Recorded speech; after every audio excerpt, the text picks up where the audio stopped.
Tom Daniels, I appreciate you joining me today. And I love podcasts that sort of happen at the last minute because of I think I saw you commented on something on Facebook, and Yeah, yeah. I was like, oh yeah, I like Tom Daniels. Why don't I talk to him? And you're somebody who, in my crew of folks that I know in high school and still communicate with, you're sort of a legend in many circles, and I kind of want to pick your brain a little bit and thank you and also just admit and apologize to you for singing "Lean on Me" to you a cappella. Um, For I don't know if you remember that, but an audition. Yes. Yes, I do. and I don't know. I think it was for Fiddler on the Roof, and I think you ended up casting me as the guy that lifted Sarah Hawk in the air. So I think it was an appropriate casting. Just wanted to put that You out and there. Mike Marlatt, I think. Well, Mike might have been able to sing better than me, but it was my first time, as somebody who plays music professionally now for a living. I'm reminded of that moment often where I walk in a room and I'm like, I know what I'm doing, and then I sing something and there's somebody who knows what they're doing and is like, why don't you Oh, pull on these levers and lift someone in the air? That might be oh, better for you. yeah, right. So anyway, well, before we get into any Right. of that, Tom, I wanted to ask you, I had you as an English teacher, Hmm. and you ran the theater department at Dover High School and I don't want to presume to know for how long. But I'm curious, can you tell me a little bit about baby Tom Daniels? Like, I remember you playing the guitar during class and singing, and you kind of had, I don't want to say an unorthodox approach to education, but it was more holistic than I remember a lot of other folks sort of dealing with their role as an educator. And I'm kind of Wow. curious. That's a Maybe great way of putting that, Josh. well, More holistic. Yes. maybe I'm misdiagnosing it, but Oh, I'm curious if you can tell me a little bit about what was baby Tom Daniels like? What brought you to teach and get into music and education? I know that's a broad question, but I only knew you as a teacher. I'm kind of curious what you were like as a young scrapping, right. rabble rouser. Well, I was singing coming out of the womb. I don't remember a time when I didn't sing, and that was my passion my whole life. Hmm.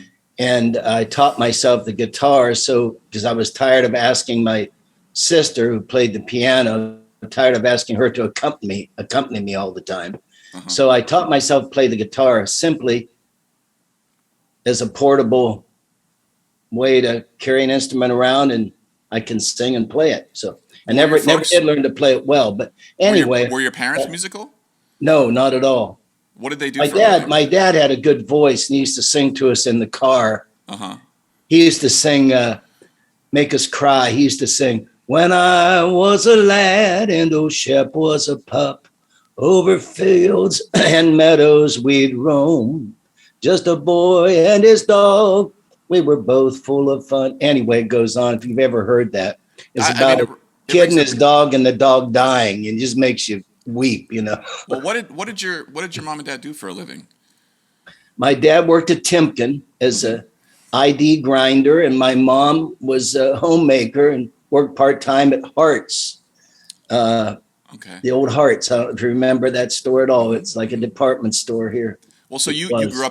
up in Dover, is that correct? Excuse me. No, I grew up in Midvale area. Okay, The- all right. I went to the and Midvale Speedway a lot as a kid. yeah, I did too. I used to sneak in, Yeah, well, and we'd get kicked out about half the time, but we'd make it about half the time. So, but to continue, then I went to college, and I knew I wanted to. I was a '60s kid, so I wanted to do something that would help people. That sounds corny, but it was really true. And a lot of us back then, that was our motivating drive. It wasn't necessarily money. well, this is why I ask about your parents because I'm aware of the general sort of time period in history in which you were growing up as a kid and in which they were doing the things that I'm now doing, which is like I'm working, I'm trying to make money. Like there's a point at which my ideologies and the things I want in the world to happen, maybe I realize I don't have as much control over, and you're just like, I've got to provide for my family. And I'm curious, like, Absolutely. as a kid in the '60s, like, what was it like talking to your parents, like, in being a conscious, like, human being? Like, I wasn't alive in the '60s. Like, were you having fights about, like, or conversations? Like, you're an artist. All of a sudden, your dad's grinding stuff at Timken. Was there was there ever any conflict there? Excuse me. Boy, I've got this. Well, of course there was conflict. He was a World War II veteran, and I was a child of the Vietnam War. Grew up with that hanging over my head from the time I was 12 years old for 12 years. Yeah. So that's another story all in itself. My fickle relationship with the military. Yeah. But so no, we had. He didn't like when I grew my hair long, or if I grew a beard back then, and he would complain. And he was, of course, we differed in opinion of the Vietnam War, and that lasted for a while. But eventually, like a lot of World War II veterans, they came around and realized it was an exercise in futility after 12 years of being there. Right. Right. And he did come around, but we had a good relationship, my dad and I, and they supported me. They were proud of my singing. I know that. And they always supported me. But I got into singing in college. I'd take my guitar to group events or sing in coffee shops. I just entertain the guys in the apartment, and they all just sort of liked it. And then I started singing professionally somewhat then. And then, I did it my whole life. It was sort of my avocation. I taught school and played music 3 nights a week for about 40 years. Well, did you?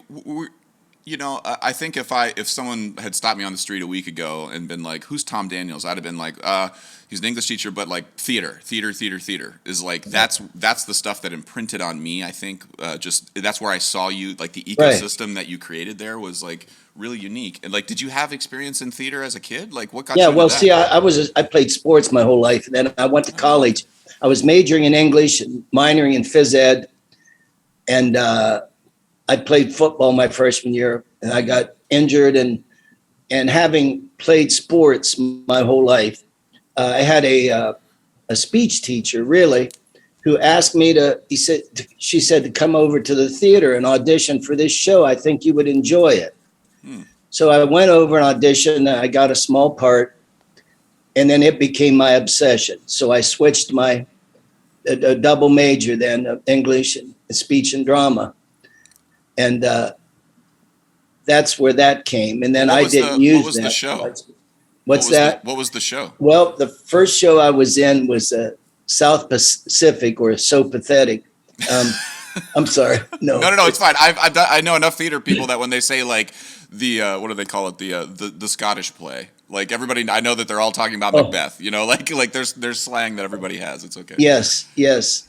But that, and then I was fortunate enough to land a really good dramatic role right after that by default, and I was just hooked. And then I did a little theater work, when I got here, but essentially didn't use that until Floyd May retired. I don't know if you remember that. Never. Alice Reaney, Floyd May, who had been the directors, and they asked me to do it. That was like not till 85 or something.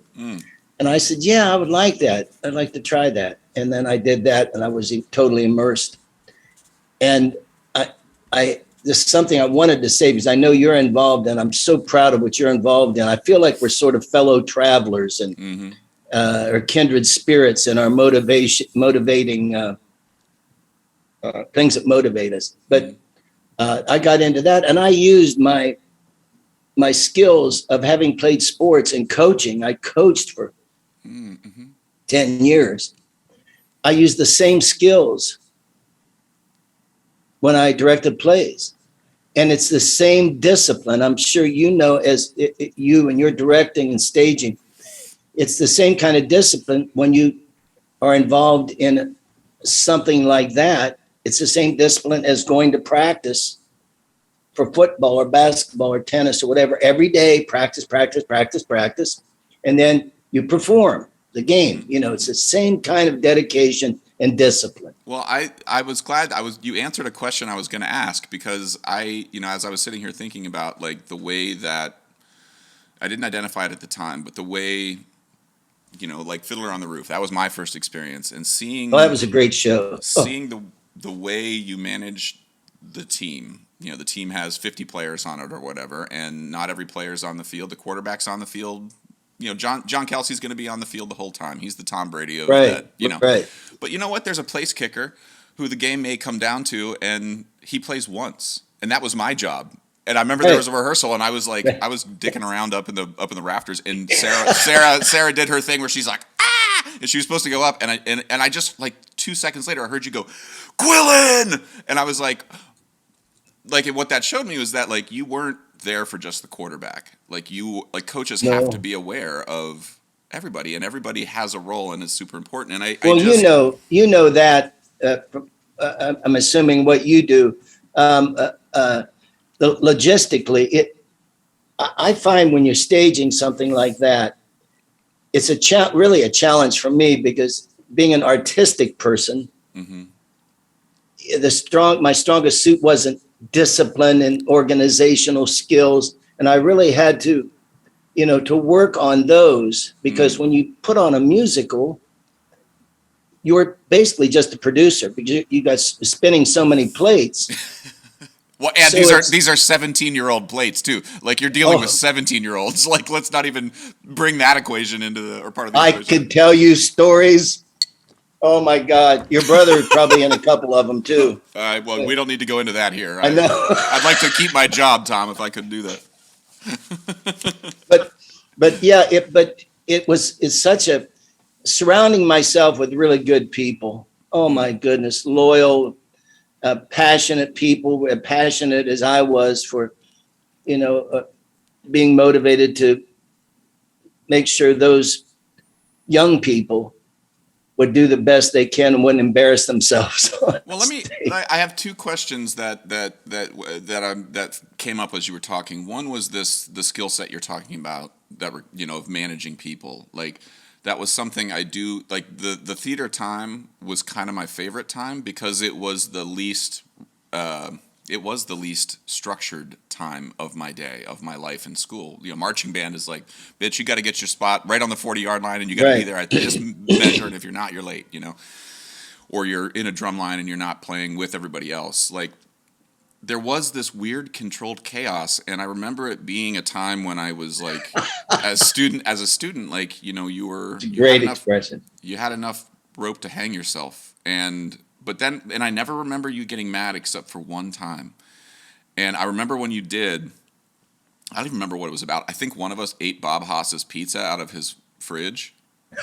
We would rehearse until 10 o'clock at night in the school, and Bob Haas, poor guy, was the only guy there. And there's 30 people running around, and they just went down to the boiler room and ate his food.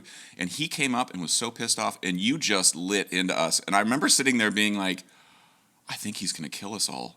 Like, I've never seen a murder, but maybe this is the first time, And, I don't know I don't know if there's a good question in here, but like that controlled chaos, I feel like is something that's kind of maybe gotten squeezed out of the educational system. And without a doubt. I understand why in some instances. I get it. I get the argument sometimes against it, but I'm curious from your viewpoint now as, a retired teacher, like, where do you see that balance? Because I'm a teacher now, and there are moments when I want it to be just like chaos, but I feel a little hemmed in, Well, I think one of the things in theater specifically, it attracted students from all facets of the school, which I loved more than anything I did was that theater, because from everybody, I mean, a kid that was into carpentry or electrician work or singing, dancing, acting, so many aspects, and athletes, and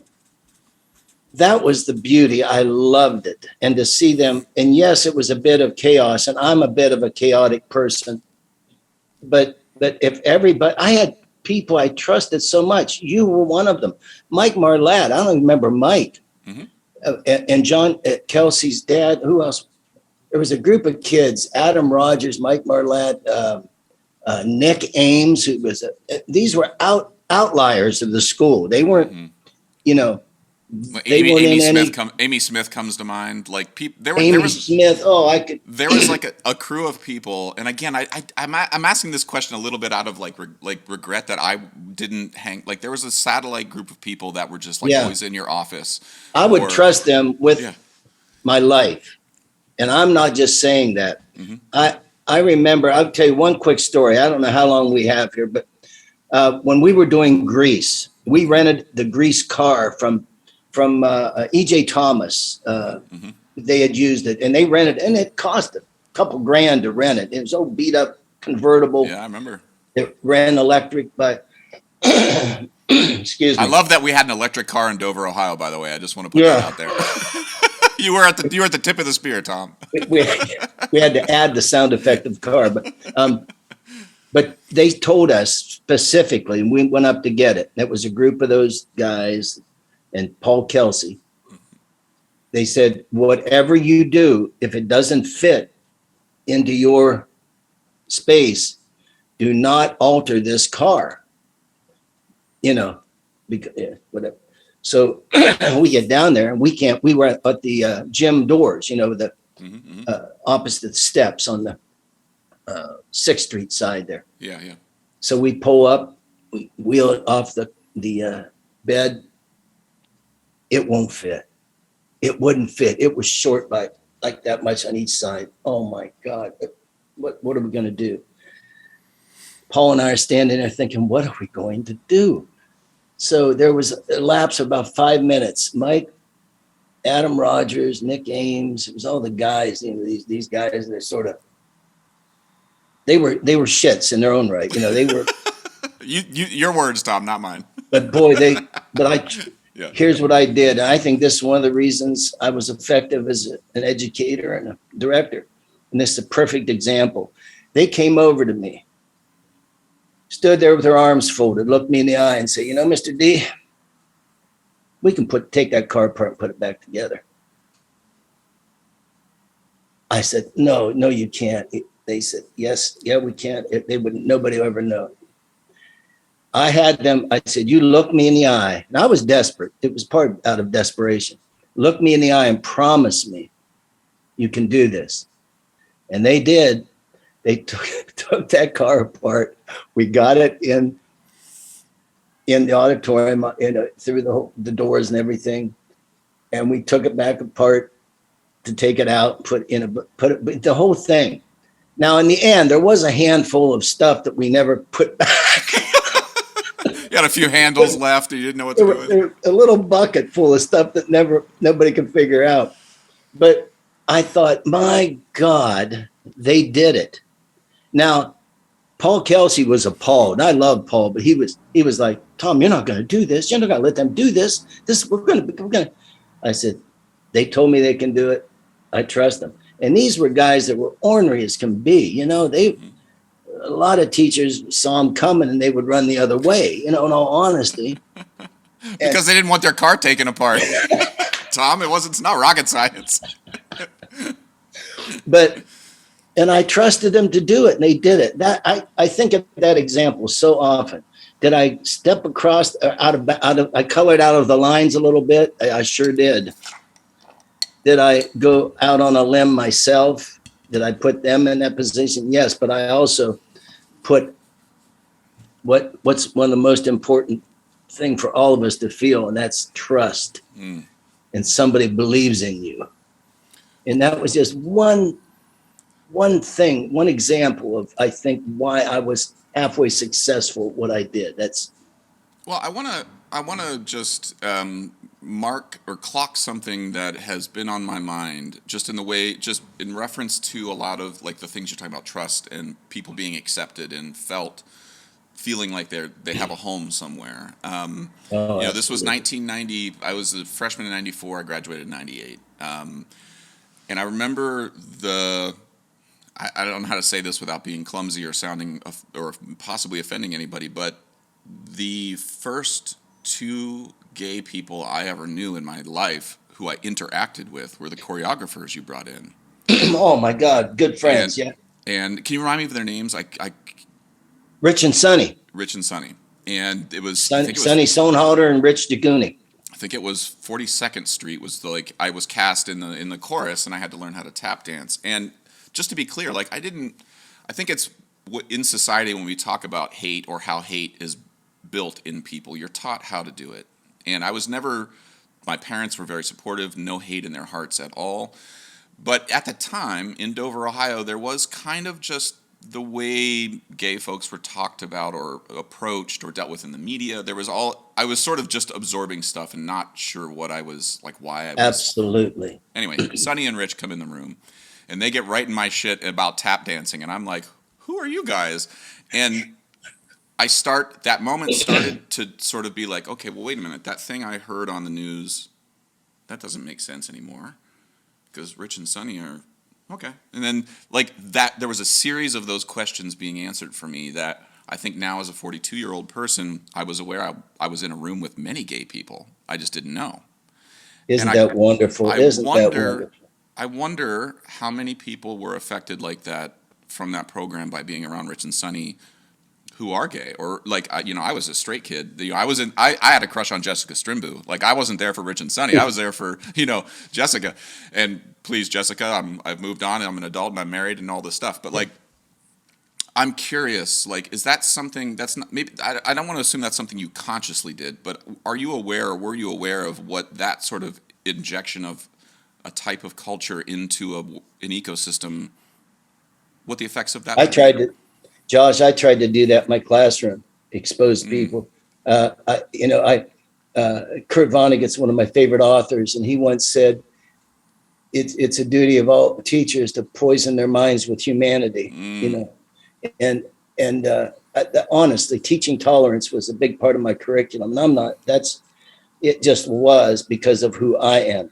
I believe that most prejudice starts in ignorance. Ignorance meaning you don't know any better. Mm-hmm. I grew up the same way with parents like you that were prejudiced but loving, but they had certain ways they looked at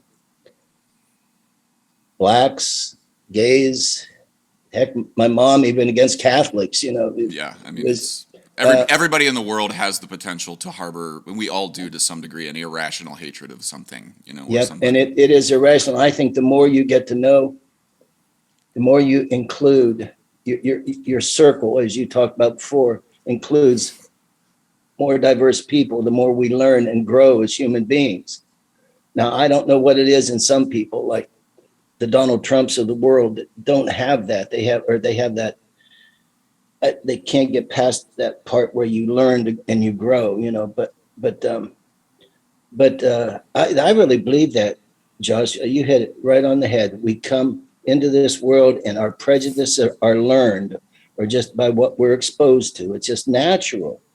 But I knew in my heart, when I was exposed to a lot of gay people in college, when I get into the theater program, I was one of the 6 straight guys, and I was hit on by more gay guys. And I really learned about my sexuality in college. And I found out when I say I'm not gay, I'm not harboring any secrets. I'm not.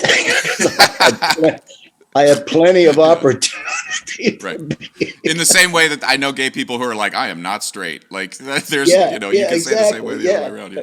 Yeah. So it was so good for me. And boy, my values, my political views, that's why I learned mine, not my parents, not my communities. But in my early 20s, upper teens, in college is where I started developing those things. Yep. Well, are Rich and Sonny still around? Like what? Yeah, my God, still good friends.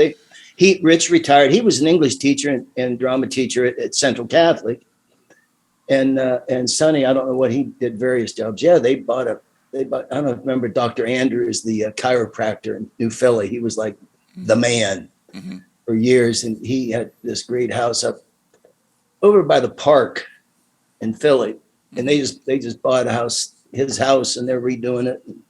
Yep. Well, they definitely don't remember me unless I was the worst dancer they ever worked with. But give them my best, because I sure will. I don't know that I hope they're aware of how much my time with them meant. Well, I will definitely tell them when I run into them. We used to get that whole group. Used to get together every few months. Is some of the little theater people that families, and but we just haven't done that for so long. But I run into them occasionally here and there. Yeah. Well, pass on my love to them. And you know, this conversation makes me. I mean, I think the reason that I reached out to you was I don't know if I comment. I don't even remember what I said or what you said. I just know that I said Oh, something. There was something about Ukraine or Trump or something. I don't remember. yeah. And I'm curious, like, you know, this Ukraine stuff is hitting me because one of the first gigs I played with was in Ukraine in 2008. We played in I read Odessa, that. Yeah. and you know, the concert hall that we played in is now a place where they're like handing out rifles, and people are, and the presenter who hosted us is like defending her city. And so, like, Oh this my is a God. this is a moment for me where, as an artist, I feel like, I'm just going to be honest with you, I there are this is when I wonder, what am I doing? What are we doing here, Tom? Like, is when my friends in Ukraine are getting gunned down, or, you know, trying to defend their town, or, you know, my black friends are in the streets protesting because of George Floyd, or X, Y, and Z, whatever it is. Like, this is the moment when I wonder, like, what, as an artist, is my job? Is my job to go and continue to coach weird percussion chamber music because that's the thing actually that is the best answer to Putin? Or like, is laying on my couch eating ice cream all day being like, we're fucked? Like, and this is as a 42-year-old, this is why I want you to help me here, Tom, because you've thought about this longer than I have. Like, Well, and you've been through the Josh, '60s, you know, like what? I feel very strongly. I'm old now, and I have to be careful how I spend my energies. I can't get too upset. I sort of have to dole out my passion, my energy these days, and I sort of leaving it up to the younger people. But I'm still very involved. And my not advice to you. I don't give advice, but what I found was when I was marching with the civil rights marches, never with Martin Luther King, but his marches in at Fairmont State, where I went to school. Mm-hmm. When I marched for women's rights, remember the '60s? It was a turbulent decade, but look what the advances that we made. Women, civil rights, voting rights, gay rights started. And I look all the years and I would think, did it do any good? Because we did, when we elected a black president, and that family in the White House was like such a wonderful example of family, of all our value, every American value I can think of that we're always taught. They were a perfect example of that. I remember weeping on Inauguration Day, watching him being sworn into office. That I thought, well, maybe some good did come of it, of all that. And then you see what's happened since. They've made sure that this will never happen again. That's what they're doing right now. That we'll never have another black president. And anyway, my thoughts on that were always, even though I think Pete Seeger said this best, who was a musician who stood up for causes his whole life and sacrificed career, probably a more lucrative career because he was always singing for causes. And he said this once, he said, maybe what I didn't help that much. Maybe I look over the years and maybe we haven't grown that much, but you know what? I met all these wonderful people, and all of these things I did, I know I was on the right side, and if you feel like you're on the right side and doing what you can through your art, writing a song, a piece of music, whatever. However, I mean, I think that's important for us to understand that it's your intention and those people who you hang around and it's all worth it in the end. As frustrated and jaded as I am today about the world, it's still, I think that's a big part of it is I really felt like I wasn't on the right side. As a matter of fact, that comment I made to you, somebody posted on yours, was something about probably Biden or Trump, either one would be put in that position. They would probably run. And it's one of my problems is that everybody says, "Oh, both sides," or they're both sides. No, not today. You can't. It's not both sides at times. One side's wrong, one side's right. Mm-hmm. And to compare Trump and Biden, and I'm not praising Biden, I'm just saying that there's no comparison. No, Biden is not Donald Trump. No, that's what I would. No, And yeah, and that's and again, like I think when I said that in my head, what I was saying was that like I don't even like our I'm so gobsmacked by the American system in general. Like, and what I meant by that, I think, and you're 100% right, but that I don't even think the American system would even allow Joe Biden to put a flak jacket on. Like it's not even in the cards that would even get right, to that point. We'd yeah, drop a nuke well before that. But right. the privilege that we all have as Americans and the attitude we have towards this like binary, like, oh, it's either this or that. And it's like, well, you know what? Zelensky doesn't get to have that privilege. No, he doesn't. And you can agree. I mean, he's a comedian. He has a trouble. There's complications there too. But his system isn't such that he has a ring of people around him to protect him all the time. Right. And when you mentioned Obama's election, we flew to Russia the day after his election. That was my first time in Russia too. And so we land in St. Petersburg, and I go to this little open air market, and I'm like, just like my eyes are gobsmacked. Everything's massive and it's awesome. I'll bet. And we go to this little market, and there's a woman selling Matryoshka dolls, very old woman, and she sees I'm an American, and she pulls me aside and she goes, "Congratulations." I was like, "What?" And she says, "You elected a slave. I can't believe it." And I was taken aback because she said slave, but then as I saw the intention in her eyes, it was Right. like what she was saying was like, "You elected one of me." Like she was a peon in society, and she's looking at us, a country in which we were founded on this idea of a class of people who work for us, for free. But we elected a president, and to someone in Russia whose history is how old? Oh, To see a country that's history is only 200 and some odd years old, somehow pull that off. Like that was another moment for me. I was like, oh my God, what's that Mark Twain quote about travel being the silver bullet to racism, bigotry? Like, absolutely. Yep. when I see this stuff happening, I'm incapable of harboring hatred for Russian people too. I know. Right. Like Absolutely. if I see people protesting the Russian bakery down the street, that lady didn't invade Ukraine. Right. She's paying taxes here and trying to do Right. whatever, and so Absolutely. I think to bring it back to what you said earlier about just being a person of the world, somebody who pushes me in front of people like Rich and Sonny, who sits and sings protest songs in an English class, who puts me in a room and leaves and is like, you all are going to figure it out. And then we do figure it out. Like, I don't want you or anybody else who's ever had you as a teacher to discount the value of that. And I think that I just want to thank you for that from the bottom of my heart. Teachers like you are, I don't want to say a dying breed. I just think you're few and far between now. And maybe you were few and far between back in the 80s too. And I taught everybody. I mean, I had lovely teachers, Joan Wenzel, Steve Stroop, like a bunch of people who are They're the two of reason my favorites too. Yeah. of doing what I'm doing. But can you, like, for a young person who's getting into education right now, this is my final question, like what advice do you have for them?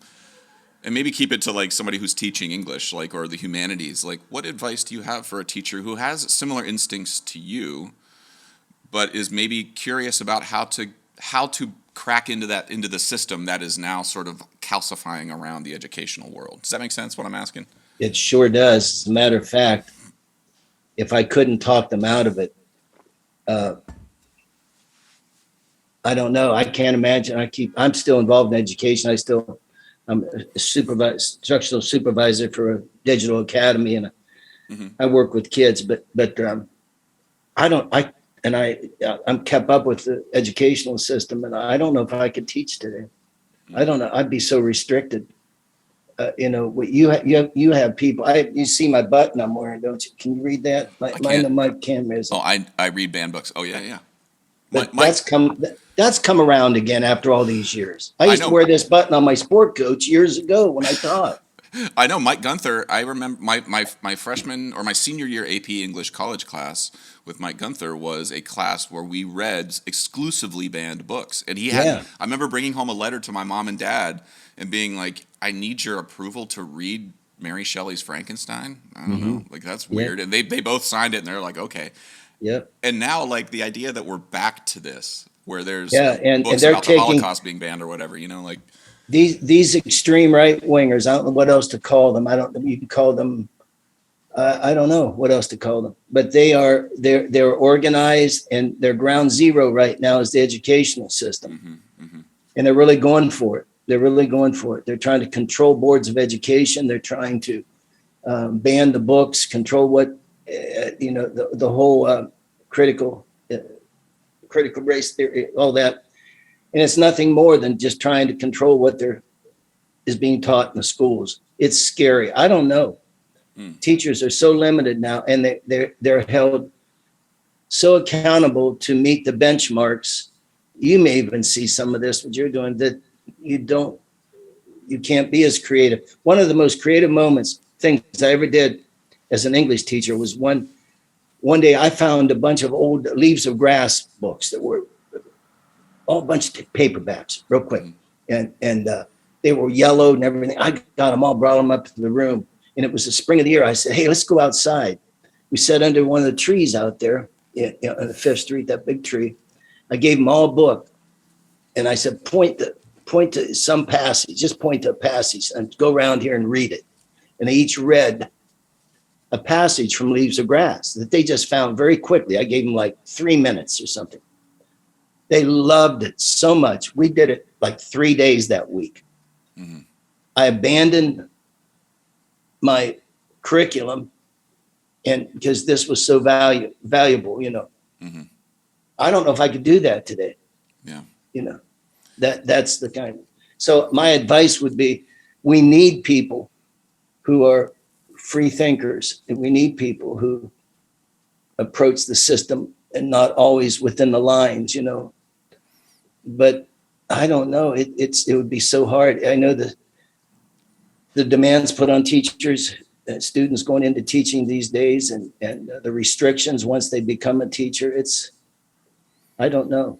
Yeah, I mean, I guess I'm not looking as I guess I'm not looking for a specific answer here because I don't know that there is one. And I guess I'm fortunate to teach music at a college level where the accountability is a little less in terms of the fire I'm taking. At that point, most parents are sort of like, hey, listen, you're going to college, listen to your teachers. Yeah, but they're coming for you too. Yeah, they're and coming for the colleges too. I'm seeing it little by little, and these moments, and I see it on the far left too, where I have a little fear of, like, we're supporting of books, but it's like, okay, there are other books that, like Mein Kampf too, that are really terrifying. You want to ban those too? Right, I know. Yeah. Like I don't know whether I'm becoming a classic libertarian or a classic liberal, but like this idea, it's like, no, read it all. Sunlight is the best disinfectant. Learn. Hitler's Absolutely. a dum-dum. You think Hitler's smart? Read Mein Kampf. It's gibberish. It's absolute bonkers gibberish.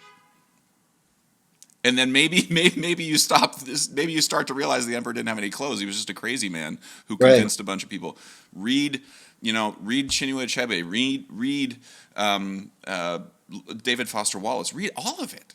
Mm-hmm. Read Hannah Nicole Jones. Read all the things that you think are terrifying, and you realize, like, wait a minute. The same goes for Alex Jones. I'm like, all the people who are. It's like when you listen to him, you're like, oh, he's a maniac. He's absolute gibberish. There's no there. And unfortunately, people who aren't intelligent enough or open enough to see that will take people like Alex Jones at their word and believe everything. I know people that still believe that Sandy Hook was all fabrication of the liberal media because of Alex Jones.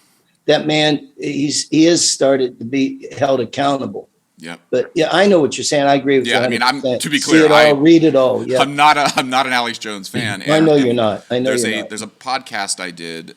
So Percussion did a show called A Gun Show.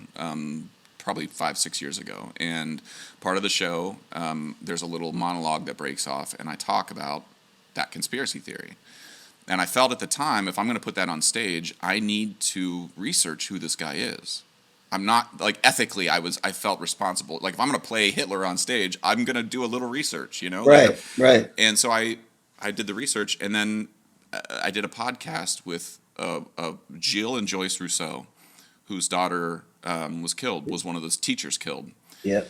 And talking with them on this podcast, like, you can listen to them tell you everything about that day. And Oh, my you word. immediately realize that Alex Jones is bonkers. And so for anybody who is like believes that, you are welcome to send them this podcast of this lovely couple from Connecticut who just That's it. Yep. who actually, when they described that day, Tom, I was blown away at how boring it was. And when I say boring, maybe boring is wrong, banal. Like they talked Really? about, they got the call and they came home and they made hot dogs because they didn't know what else to do. You know, like, Wow. that's the shit that pisses me off when somebody is like, oh, it was a crisis actor. It's like, no, goddamn it, they went home and made hot dogs because their daughter just, no, they haven't gone to get the shirts, the clothes from their daughter from the police station yet. You know why? Because the clothes are burned from bullets, and they don't want to see that. Like, so, again, like, listen to Alex Jones, but also listen to this podcast. Right, right. You know? And That's right. and Tom, again, sorry, we're way off the rails here, buddy, and I I know, apologize. but I love it. I love it. It's my fault. Well, Tom, I want to be respectful of your time here, and just like, is there, if for folks who maybe like listen to this and are like, this guy seems really interesting, is there, where can folks maybe learn about some of the stuff you're working on now? I mean, you joke about being old, you know, I'm old and I got to spend my energy somewhere, but you're somebody who doesn't waste your time, and I imagine you're putting it on place, things that are interesting. So is there an organization or a company or something that you are working with now where if folks want to learn more, they can go check it out? Well, I work with Quaker Digital Academy, QDA.org. Go to QDA.org, or go to the number 2, QDA.org. You know, I'm on Facebook, Instagram, but, you know, I stay active, yes, but like I said, I'd rather wear out than rust, and I'm wearing out. Well, we all are, Tom, to some degree. Some of us faster than others, and I feel like I feel like I'm 60, so I'm maybe gonna catch up to you here sooner than I'd like. But well, Tom, I am super, super grateful for your time today, but also your time 25 years ago with me. At the time, I was not somebody who was really clocking how good of a teacher you were. For whatever, maybe I was too obsessed with Jessica Strimbu, and again, I apologize for bringing that. I feel like that's something, you know. But I'm grateful, and I hope that you are aware of how much that means to me, and I'm sure I speak for hundreds and hundreds of other people when I say thanks. Thank you so much, Josh. I can't even believe you would take the time to reach out to me, and that means so much to me. And by the way, I'm so proud of the path you have taken, and so because I follow you a little bit there on Facebook, and I'm so proud of you.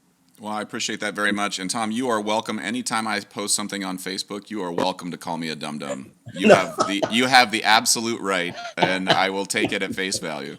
No. Okay. Love you, brother. All right, love you too. Take it easy. Stay healthy. Bye. Bye-bye. Okay, I hope you enjoyed that conversation. This podcast is brought to you by Liquid Drum, liquiddrum.com down in Waco, Texas. My good friend Todd Meehan runs an amazing percussion company down there. Great merch, great content. Check him out, liquiddrum.com. Also, Kyle Dunleavy, dunleavypans.com, DUNLEAVY pans.com. Kyle Dunleavy makes and builds all the steel drums that I perform and teach on in So Percussion, as well as at NYU and Princeton. He's an amazing, amazing tuner, builder, just a really nice guy, very dependable. Check him out. If you are interested at all in steel pan advocacy, want to learn more about the goings-on in Pan in Brooklyn, check out paninmotion.com. My good friend Kendall Williams, Jerry Guy, Trisha Guy, and Arisha John run an amazing organization called paninmotion.com. Check them out. And finally, Alejandro Mirage runs an amazing clothing apparel company in Brooklyn that is steel pan centric. You can check him out at mangochow, CHOW, clothing.com. I own a bunch of his shirts. They're amazing, very stylish, beautifully made. Check them out. mangochowclothing.com. Okay, hope you're well. Talk to you soon. Bye.